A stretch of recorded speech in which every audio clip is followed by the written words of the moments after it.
Hello and welcome back to Seconds Out, and today we bring you one of our best interviews of 2024 as Radio Rahim sat down for 45 minutes with Hall of Fame promoter Frank Warren in the immediate aftermath, just the day after Artur Beterbiev versus Beterbiev-Bivol.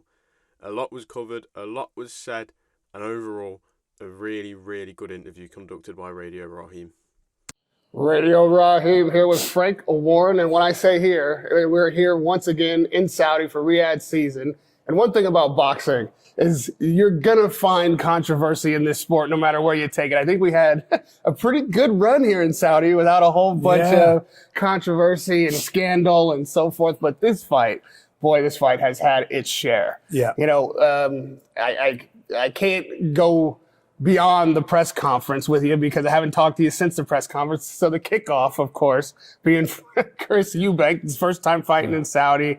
He's on the dais. He winds people up on a regular, but on the press conference, he made quite the stake. He did. He came up, but we couldn't hear it. I couldn't hear it because where you're sitting, the speakers, it was on two levels, and the speakers are at the front. So you're only picking up, and he was sitting in front of me, so he's got the back of his head, and you're only picking up. And it was actually Eddie Hearn. He said to me, "He's calling us all scumbag or something like that," and that was that. So I went off alarming at him, and but I hadn't heard all the interview. And then when we got down, then obviously the guys are all there in the huddle, and they asked the comments on what was said. And I said I couldn't hear it. So somebody played it back. And I was fuming, and I see him on the evening in a hotel, and I give it to him and told him the facts of life, and he actually acknowledged that they'd done an interview apparently with IFL a couple of days ago, and he said what had happened, but then they asked him not to put it out. Well, he had so much to say on the dais. I as saying, "Speak up," and as soon as I heard you say that, I was like, "Oh man, this shit's about to go down." I just couldn't. But anyway, I just told him straight in the thing. I just said to him, "I said what you're saying is because I successfully sued you because you was in breach of a contract." That's what he said. You had to pay money. You heard what he said, the thing, had to pay money. Mm-hmm. I said, well, that's because you was in breach of an agreement, and therefore I sued you because I was out of pocket because of what you did, and they found in my favour. So that's called justice. I said, you piece of shit, you should listen to what was what. And that was what I said to him. And then he couldn't even look at me. And then he's with Shalom. I told him the facts of life, and the other guy was with him as well. So that was that. Then the apology was due. And then he said to me, that I owed him an apology. I said, what for?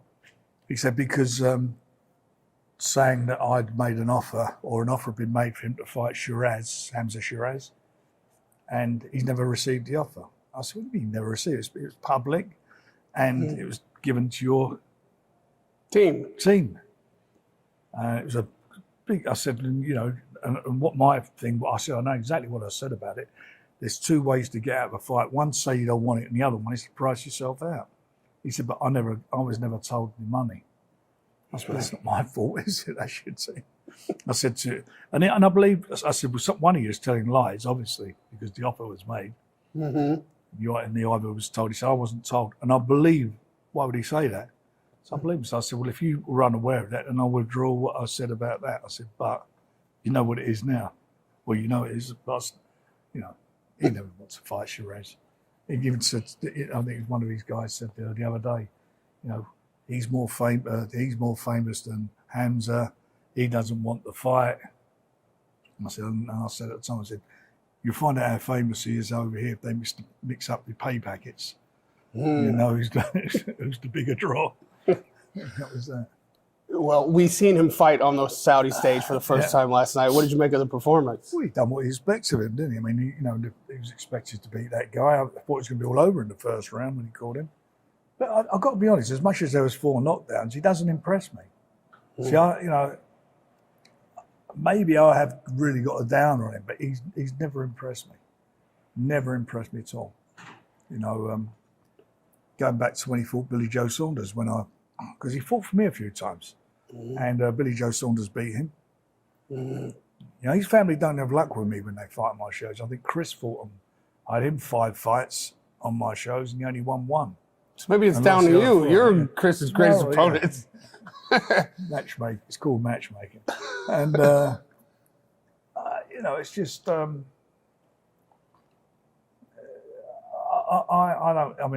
can't buy into guys of 35 years of age being the next generation. When I signed a kid who made a pro debut, who's 17 years younger than him, 18 years old. That's called next generation. Well, next generation, I think, will be the moniker for the next major fight for Eubank, as we saw, again, doing boxing things in the lobby here this week. Eubank and I've seen the footage. I haven't seen I didn't actually see it happen. Oh, right. But you've seen what happened. Somebody showed it to me. And I'd say it's likely if the license thing, which Ben promises me in 2 weeks, is going to be all cleared. We'll see. We'll see what happens, and where they go. I mean, whatever happens, I don't know what the ins and outs of it are, but he's not before the Border Control. He's up before UCAD, which is the drug testing agency who deal with the matter, and they're going to make a determination of what his ban will be, unless he can prove that what his case is. But I think whatever happens, it will be a retrospective ban. But do you think that fight would be really an opportunity for one of these two fighters, Eubank or Benn, to make the case that, if not the next generation, that they are the next generation of their family lineage? He's younger, isn't he? I mean, obviously, Nigel's boy is much younger than him. And he's 2 weight divisions below him. And now Eubank says he's not budging from 160. So this fight happens. What do you think happens? He's coming up 2 weight divisions. Yeah. I'm not going to change my opinion. My only thing about it would be the weight division. I think Conor, and Conor's been out of the ring for a while. I know he's had a couple of fights in the States, hasn't he? Yeah. He's been out of the ring. It'd be interesting. But Eubanks isn't even the best fighter in London at that weight. We got Hamza, we got Denzel. You can fight either of those. But the money's at Eubank. You don't think there'd be big money for the fight with Eubank and Hamza? I think if Eubank wins the Benn fight, then his name is ringing out. He can all those fights will be bigger. I'm telling you, that's a big. But not bigger than Benn. It's a big fight in the UK, and it's a massive fight here. Yeah, okay. Yes, here it's big. How many fights has now Hamza had out here against proper opponents, real opponents? Yeah, it's true. Come on, go and look at his resume. Every time he steps up, he gets beat. All right, I'm not gonna. He's famous for having the name Eubank.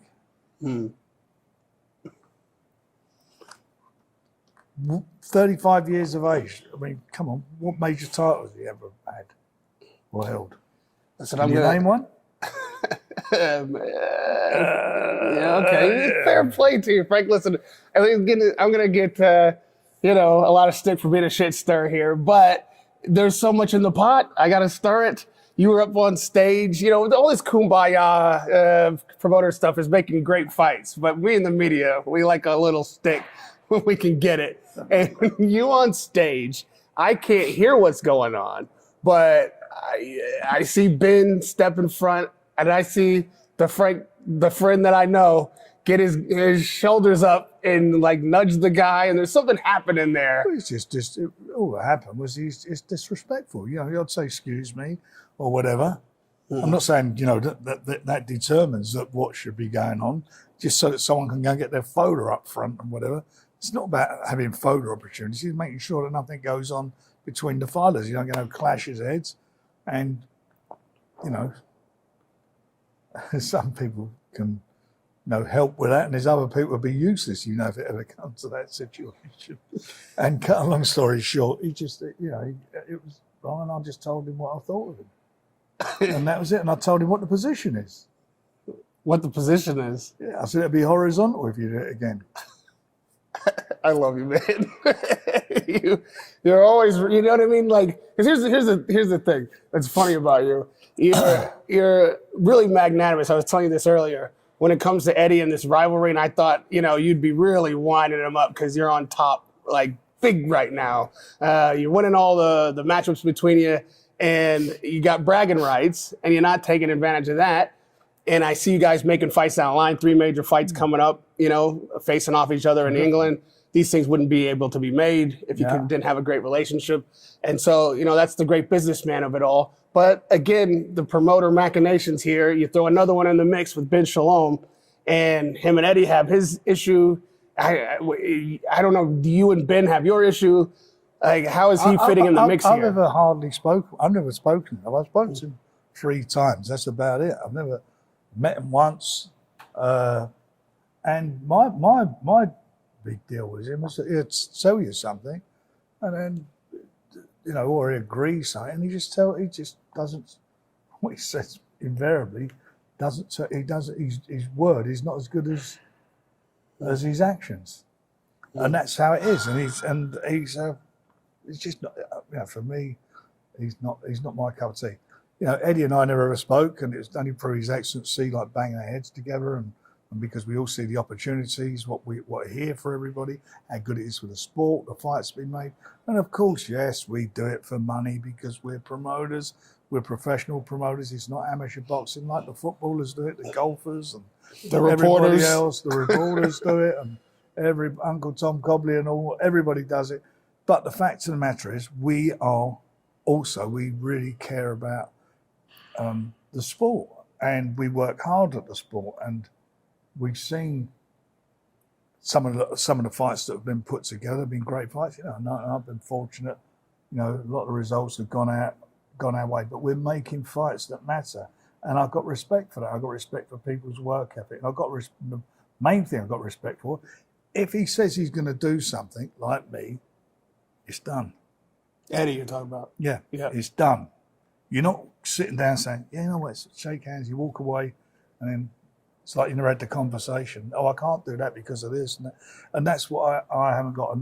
And as it's evolved out here, it's been a nightmare. I mean, my George probably get into it more than I can because he has more of the dealings than I do. But, my staff, they've worked with, you think all the different promoters have worked out here, they've been a nightmare. When I say a nightmare. Your boxer you're talking about? Yeah, in boxing. I mean, it's been a nightmare dealing with them, and I've only found out today some of the things that went down because I wouldn't have tolerated. If I'd have known that, it'd have been different. I was unaware of that, but they're not. I think you speak to most people who ever deal with us. We play the game. We look after people. We have good relationships with them. Of course, there's a lot of rivalry, but the stuff that's going down with some of the things I'm hearing, it's a good job, actually. I didn't know about it at the time. You'd be horizontal? Sorry? He'd be horizontal. I'm an old man. Yeah, you're a spry old man, though. Let me tell you that. The big stage was available to Boxer and Ben, and of course, Ben Whittaker. This was really the moment for him to shine, show what he could do on the Riyadh season stage. And again, boxing gods do have a sense of humor. It was an odd finish to that fight. What did you make of it? Well, first of all, he's managed by Lee Eaton, who's our matchmaker, one of our matchmakers. Him and Steve Finesse, they do a lot of matchmaking for us. And obviously, I want to see him win because he's with our guy. Mm-hmm. And what I see of when I was watching the fight, and Ben starts as he always starts. He's quite. I don't mean flashy being flash. I mean, but he's a flashy. He's quite a colourful fighter, and the way and he's and what it is. But I knew this guy would give. I knew that Lee would give him give him a few problems because he's got a few fights under his belt, and he's a game guy. He's not coming up. He's not somebody. He's not a journeyman, if you know what I mean. Mm-hmm. And he showed that, and he started getting into the fight. And I thought at that stage the fight was, just tipping towards him. I think it was just. I actually thought I had him in front, and then obviously what happened where they both went through the ropes and spun upside down. I think for Benn, I think that was fortunate, and I don't mean it being someone getting hurt outside the ring. I don't know whether his ankle, his neck, or whatever it may be, but he was fortunate that became a draw on the scorecards because he was going to lose that fight, in my opinion.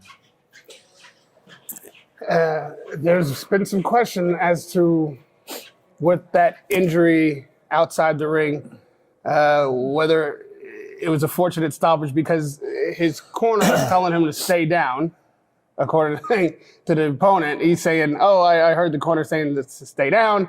I mean, are you taking it at face value that Whittaker was injured? I'll be honest with you, I haven't watched it back. So, but what I see, from what I see of it, and actually everyone got it, there was some of the paramedics there and security, everybody was in the way of it all. But if he'd have been allowed to go on, I think if that fight had gone on, I definitely think he would have got beaten. Let me turn your attention. But you know what you can do? He's with us now, so we can make a rematch if they fancy it. You reckon they'll fancy the rematch or sidestep it? I don't know. We'll find out. We'll certainly find out. I would want to put the record straight, wouldn't you? I mean, if I were Whittaker, for sure. Yeah. Well, let's see what happens. Let's see what he does. Last bet on this whole Shalom boxer everything. So, for instance, you say, okay, a rematch needs to be made. Obviously, boxer and Shalom are in the mix here for this last fight and potentially for the future fights. Do you have a conversation with him privately? Do you ring him up and try to set this right before you have to work together again? I don't have to do anything I don't want to do. And I have no need to call, I believe I'm a big believer in karma. I believe when people do all this shit and they cause all these problems and so forth, it eventually comes round. That's how the world is. And that happened in the fight with Fabio. Oh, geez. Well, all right. Like, we just jump into Wardley Clarke there. Listen, this was supposed to be the other 50-50 fight on the card. It weren't 50-50 for me. I didn't say before the fight, when I was asked what I felt would happen, I felt that Fabio, and that time Fabio weren't with me, so it was, weren't my, for me to moan or complain about, but I thought he won the first fight. But, it was what it was. It was a good fight. It was a very entertaining fight for the fans, and it was brilliant. And people saying it's the next fight, will the first round be the 13th round? Of course it'll be the 13th round. What did I feel? I said, I think Fabio will do, because he had him in trouble twice, didn't he, in the previous fight. I feel he'd do the job and stop him, but I never for one moment thought he'd do it in the first round. I thought he was going to stop him, but no. Yeah. And the way he stopped him was like spectacular. Spectacular. I hope he's okay, by the way, because I know he had apparently he's either fractured his cheekbone or his orbital area, and I hope, because Fraser's a good guy, by the way, and I hope that he is okay. It's one of those cliches in boxing. The 13th round is how you start the rematch, and usually that's just something that we say because it's continuation. Yeah. But this actually, if you attach this round to the end of the last fight, it would have been spot on. Exactly. And and I mean, they were great punches. I mean, that first shot stunned him. Because it started off, it's a little bit like, I don't mean like lazy, it was a little bit lazy. It weren't like, really tense. It was sort of slow, a little slow. I know it was only the first round, a little slow there. And he caught him on that great shot, and then he caught him with a really good body shot. But the next one, my God, that was a punch. And when he went down, Fraser, it was the ropes hold. He was out on his feet. Where we were sitting, you could see him, and it looked terrible. It was like a dent in his face there, and he was just gone. He was absolutely gone, and that was that. I mean, world-class punches, and you thought, and he announced himself on the world stage. You know, next year he's going to be involved in some big fights. There's no doubt about that. He'll break into the top 10. We'll make a fight for him against somebody ranked in the top 10, and that'll be his way to move forward. Now, you know, another one of these cliches, not to keep bringing them up, but they are accurate. The reason they're cliches is because they're true in boxing. The heavyweight division especially, one punch can change a fight, be it the first or the 12th round. Correct. And I assume, because I know Fraser Clarke is a good man and a damn strong competitor, that when I talk to him, he's going to say, yeah, you let me with a really good shot. Happens in boxing. Yeah. I want it back. I want to run again. You know what I mean? You've done it twice now. A draw. He's gone over in the first. Does this thing warrant a rubber match? I don't know. I mean, you know, I'm quite sure, from my perspective, we're looking to move forward. You know, that's we signed Fabio, and I'll be honest, we've been, you know, after working with him for a long while, and so, you know, he signed with us. He's had a spectacular win, and he needs to, and we want to make sure that he capitalises on that. And I don't want to be looking backwards now. I want to be looking forwards for him. Well, looking forwards to you is looking at these titles in the heavyweight division. So there's not a lot of opportunity for any heavyweight, Wardley or anyone else, to grab a title anytime real soon, being that they're tied up. I'm expecting any day to get an announcement about the rematch for Dubois Joshua. We already know the rematch is set for December for Usyk and Fury. So where does this take Wardley, or really any heavyweight, to get in the title mix? Well, I think that on the 21st December here in Riyadh, the rematch between Tyson and Alexandrov is going to be on. Then the governing bodies are going to be asking that those belts be have their mandatories. It'll be the next mandatory coming in, and they'll be all mandatories one after the other. So who knows what's going to happen there, whether they get fragmented or not. Daniel, he'll be fighting in February. I don't know who he's fighting yet. We're working on a couple of things. Then that'll be done. So that means those guys, the two winners of those the respective fights, will be not probably out again till May, maybe June. Right. In the meantime, Fabio will want to be out. Mm-hmm. And the others are going to want to be out. You know, all the guys that we got, you know, Zhang, Big Bang, he's going to want to be out. Joe Parker's going to want to be out. Caballero's going to want to be out.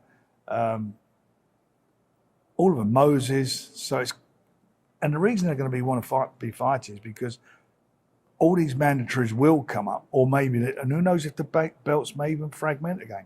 That I can't gaze into that crystal ball. But one thing's for sure, who's ever up there being a mandatory in all these different governing bodies, they're going to get a shot at the title. So everybody's going to be jockeying to get into position. And there may be some voluntaries, and there may be some final eliminators. One thing's for sure, the heavyweight division has never been so lively.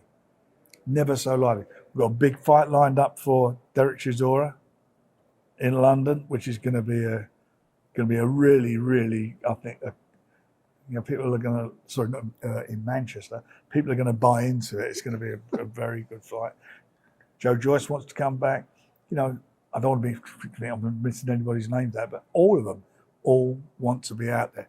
We've got David Adelaide fighting against Solomon Dakers in a couple of weeks' time. So it's just exciting times, really exciting times. Who's in the queue for Chisora? I've been trying to sort out what the... You go and lay down in your bed this afternoon and don't overthink it. Run through those names. Okay, all right. You know what? I'll tell you guys in the morning. I'm going to give this one a think.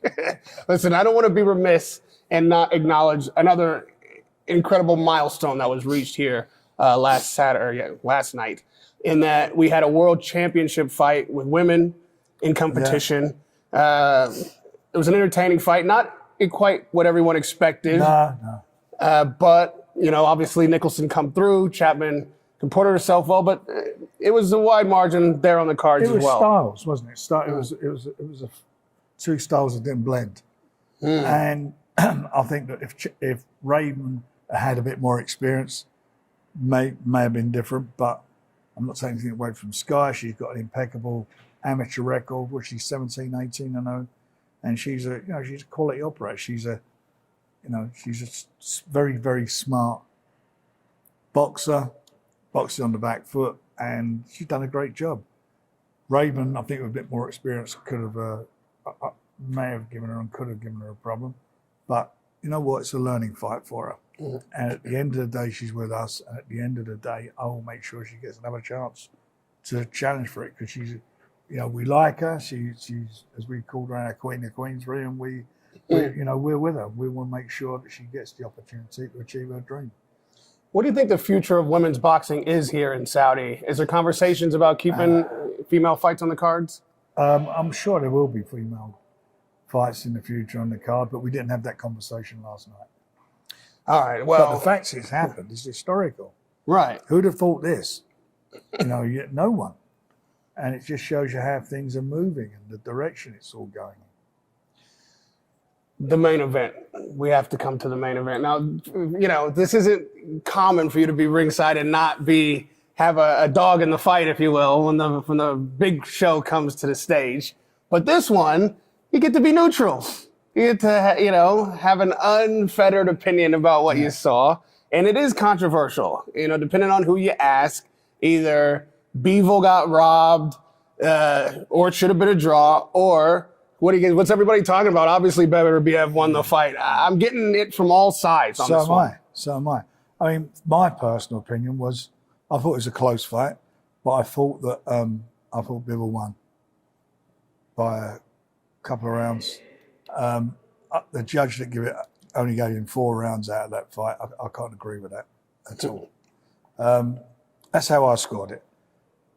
People I respect, who I know, and a lot of people from the States, I've got a few messages come through, WhatsApps and texts. Basically, quite a few of them thought Beterbiev won the fight, but I didn't.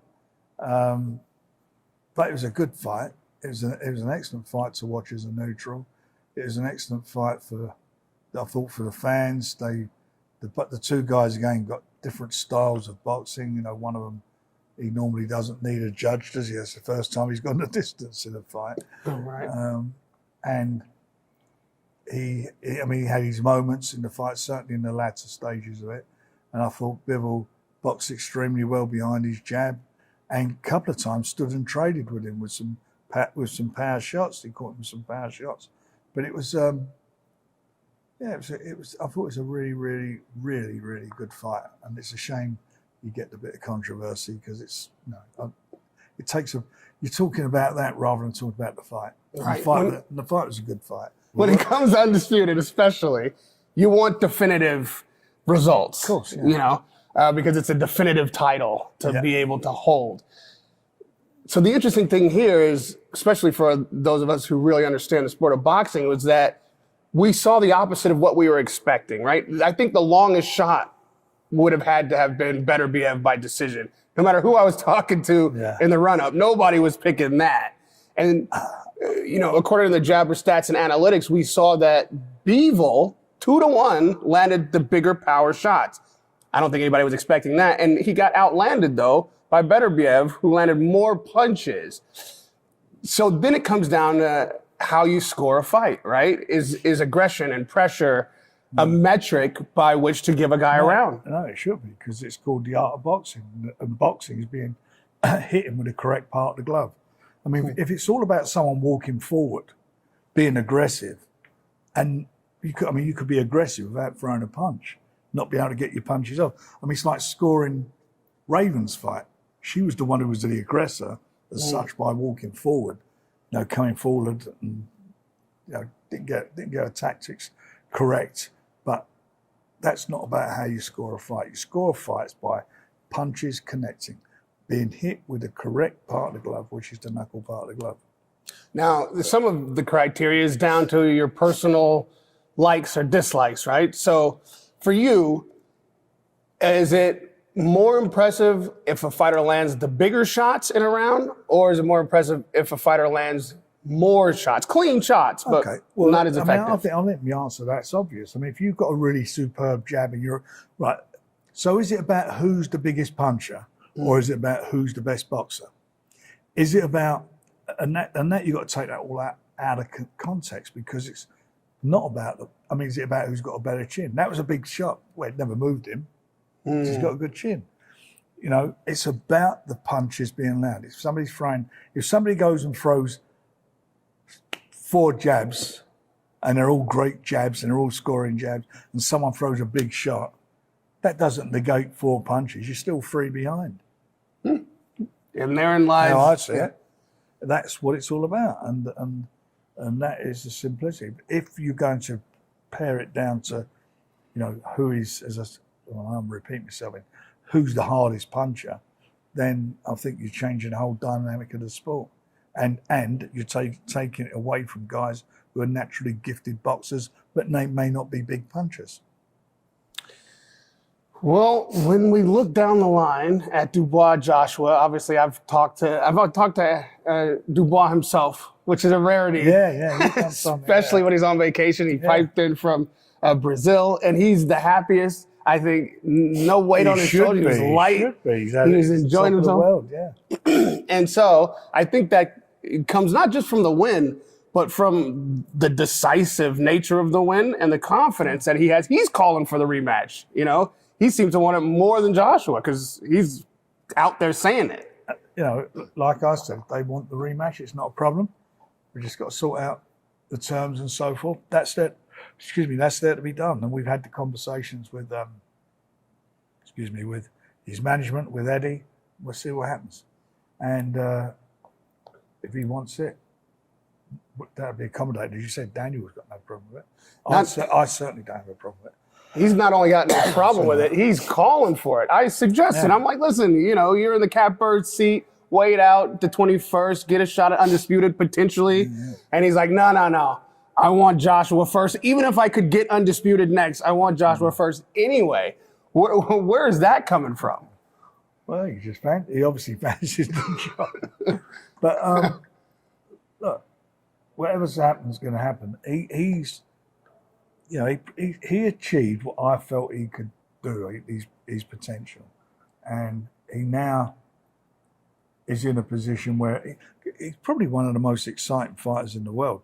I mean, he's never in a dull fight, Daniel. Never in a dull fight. You look at his last 4 fights, they've all been bloody good fights to watch. All of them have been good fights, probably all the way through.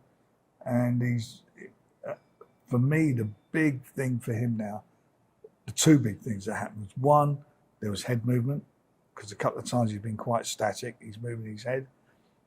And 2, he's matured mentally. That's been a big thing. The best thing that happened to him in his career, perversely, was what happened in the fight against Usyk. Because Usyk's a good fighter, he's a great fighter, no doubt about that. But it was the referee that was giving him the problem. He really, he couldn't handle that. He didn't handle that well. And especially when they had that, you know, that low blow and nearly 4-minute break. He didn't have it. He just felt, I know what he was thinking, I know what he felt. He felt he was fighting 2 people in the ring. And that, like I said to him, and if it will get like that, see, it happens in boxers' careers. Then you've got to rely on that referee and that referee. And that's what you do. You become your own referee, you go out and do the business. And, you know, if it's a really bad decision, people have a scream up about it. But he just, but afterwards, having sat down, spoke with him about it, his trainers, his dad, the whole thing, he's changed. His approach has changed dramatically. To your point about fighting 2 people in the ring, some would say that he had the exact same experience even with Joshua, because with that referee, you know, I've got to tell you something. There was 1 knockdown weren't even counted when both his gloves touched the ground. There's 1 stage where the referee, I thought he was calling, stopping the fight, and he didn't. And that warning he gave him was very start of the fight about his head. I mean, where was that from? I've never seen.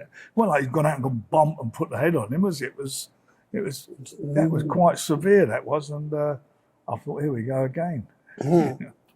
Now, I asked Eddie about this rematch, and again, I suggested to him, like, back-to-back Dubois, maybe that's not the wise choice. I understand everybody's got their pride and you want to come back and better immediately, but Joshua has options, and Eddie was like, no, F that, we want to get right back in there, and if Dubois is able to do the job again in the fashion or even worse than what he's done the first time, where does that leave Anthony Joshua? The other side of it is if Anthony Joshua has another fight and he gets knocked out by somebody else, then there ain't a Dubois fight and there ain't that payday.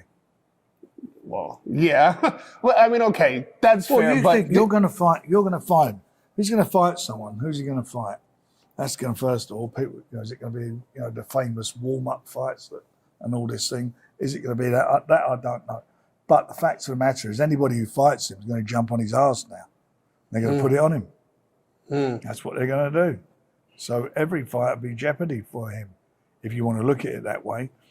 Can he change what he did?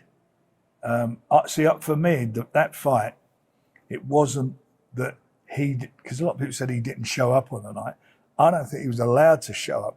I think Daniel just, from the very beginning, and it was always my sort of, how I analysed the fight, it was all about whoever pushed the other guy back on the back foot, whoever did that would be in command of the fight.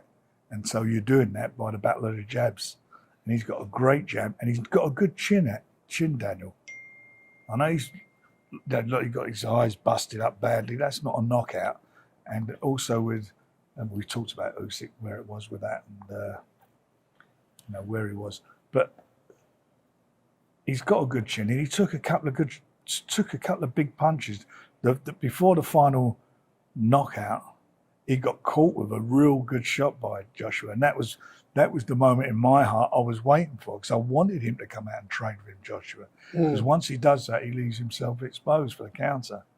And I think I said that at the time too. When we talked about the fight, I didn't feel it go past 6 rounds. I felt that Daniel would be the boss from the start of the fight, which he was, and his tactics was spot on, absolutely spot on in everything he'd done, how he took him apart, won every round in style, in real style. Now, what can Joshua do? I don't know. He's got, what does he do with anything? I mean, whoever he fights now, where does he go? Who's it going to be? If I'm a boxer, what's he, 35 years of age now? 2-time world champion. Gun, shit or bust. Go for it. Lastly, I got to kind of reframe the way you look at this heavyweight top 4, because these 4 guys, they have relationship with each other. They're still kind of like a final 4, if you will, because of the rematches, because of the past fights, but also because of the nationality of 3 of them. We got 3 British fighters, all of which, and I know you dispute one, but all of which have been beaten by this Ukrainian. He's been the bogeyman for us. Exactly. He's done it. He's the number 1 guy at the moment. So Tyson's got to go out, and not just for Tyson, for good old Blighty, and go out there and do the business and bring those belts back. And if he beats him, then Britain, we may not rule the right waves anymore, but we certainly rule the rings.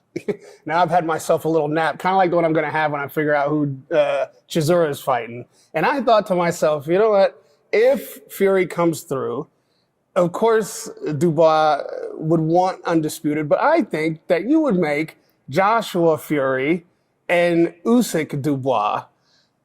That would be... I haven't got a problem with those fights. Right. They're good fights. Winners and winners, losers and losers, or whatever. Whoever come through, I think Tyson will come through. We'll see, but I'd certainly think that's a good permutation. And then the winners fight each other.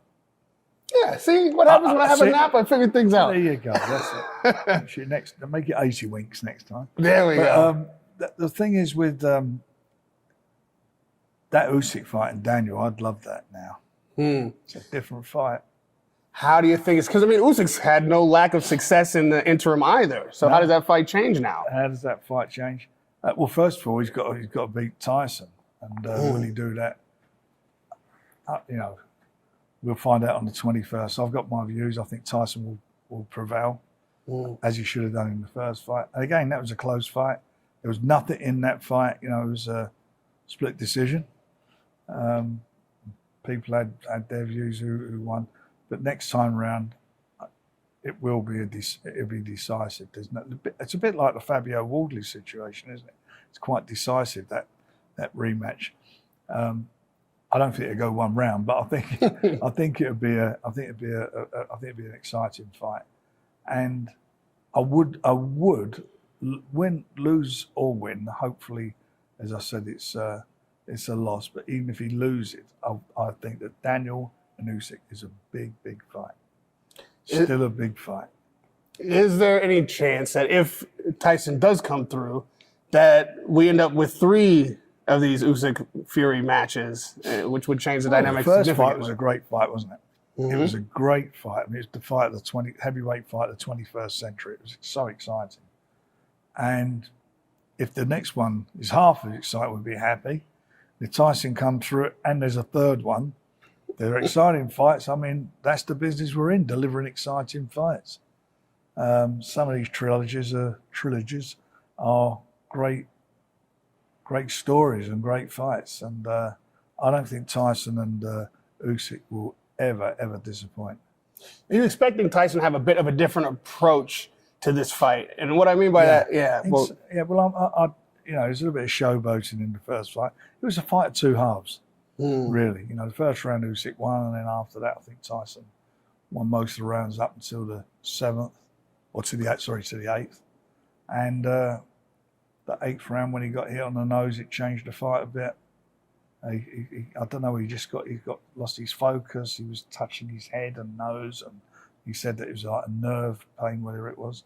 And obviously, the next round was a quite big. That's the fight. That round was what the judges, or one of the judges, made Usyk the winner. If that round hadn't have happened, even if it had been a draw, then Tyson would have won the fight on the cards, according to the 3 judges.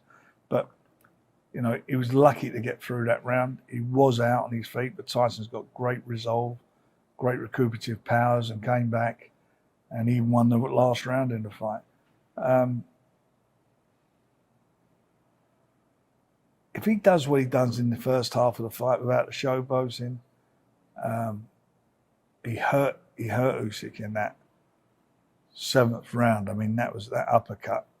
Yeah. His legs went, and I was surprised how he came out the next round, as he came out flying, if you remember, didn't he, in that round? So if he can focus on that, he'll come through it. But who knows what the fight's taken out of both the fighters. It was a grueling fight. It was a tough fight. So it'd be interesting to see, they've both got great boxing brains. They both have watched that, and probably both of them say, if I'd have done this differently, I could have won it on a bigger margin, or if I wouldn't have lost the fight, I'd have won it. According to the judges, they'll look at it all day long, but it's, can you implement it? Where are you now with your bodies? What's he, 38, 39 now, Usyk? Yeah. Tyson's 36, and Tyson's been in some tough fights as well. What's there? That's why it's such an intriguing fight, and it will be a great fight again. Yeah, to your point, some people speculate that those Wilder fights might have taken something out of Fury. They were tough fights. They were very tough fights. The one thing about Tyson, he's not had a lot of fights. He's not been a heavyweight that's had like 4 or 5 fights a year. So he's not really done that. So not miles on the clock. But in the last couple of years, he's had some wars. Again, you can look at the fights with Wilder. The first one, I thought he won it, but it was a draw. But it was a bloody competitive fight, exciting fight, and he had to overcome a couple of knockdowns. And certainly that one in the last round was a big knockdown. The next fight, he got his tactics spot on and done a job on him. Absolutely destroyed him. And then the third fight, all-time classic. You know what I mean? I don't think people give that fight the credit it deserves. That fight was probably the best heavyweight fight I've sat at a ringside and seen. I say the same, man. You've seen more than me. It was such an unbelievable competitive fight, and the guts and everything. It had everything. And I thought Tyson was going to win that fight easier. Yeah, I got that wrong. But so that they get to know each other, don't they, with these fights sometimes, and that's what you get. So these two guys, as I say, Tyson and Usyk, two very smart operators, two really good consummate professionals. We're going to get something special. Well, whenever I sit down with Frank Warren, I always get something special. This is no different.